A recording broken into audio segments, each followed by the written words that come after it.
Developing tonight, police officers in Pueblo had to use deadly force against a criminal suspect for the 6th time this year.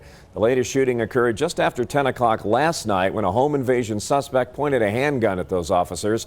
Andy Cohen live from Pueblo PD tonight with the latest information about the suspect and the events that led up to the shooting. Andy. Yeah, Rob, this all happened pretty quickly there. The officers tell us that the suspect, 48-year-old Leanna Gilmore, walked into her neighbor's home with a loaded handgun and threatened to kill them all. They were terrified. They had no idea who she was. They knew she was armed. Most of the family got out safely. An elderly man who was too frail to move stayed inside. The police were on scene within minutes. It happened fairly quickly once the officers got here. They were able to talk to the people, inside, and it was shortly after that she came out.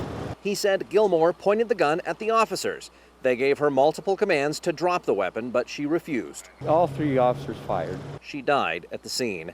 An investigation is underway to determine whether deadly force was justified, but early information suggests that Gilmore may have been suffering from mental health issues. We did meet with the family this morning, and they're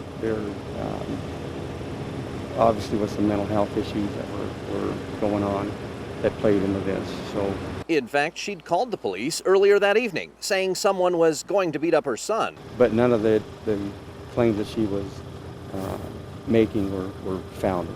This is the 6th officer or deputy-involved shooting to occur in the city of Pueblo this year. Captain Bravo told reporters there's not a common thread between them. None of these are precipitated by any one variable. It's just each case is different. Until we get into her history and what she was dealing with up to the incident, then we won't know. Now, the 3 officers who fired their weapons are on administrative leave while the investigation is underway, and that is per state law. The victims of that home invasion were not injured. They had recently moved into the home and didn't know Gilmore.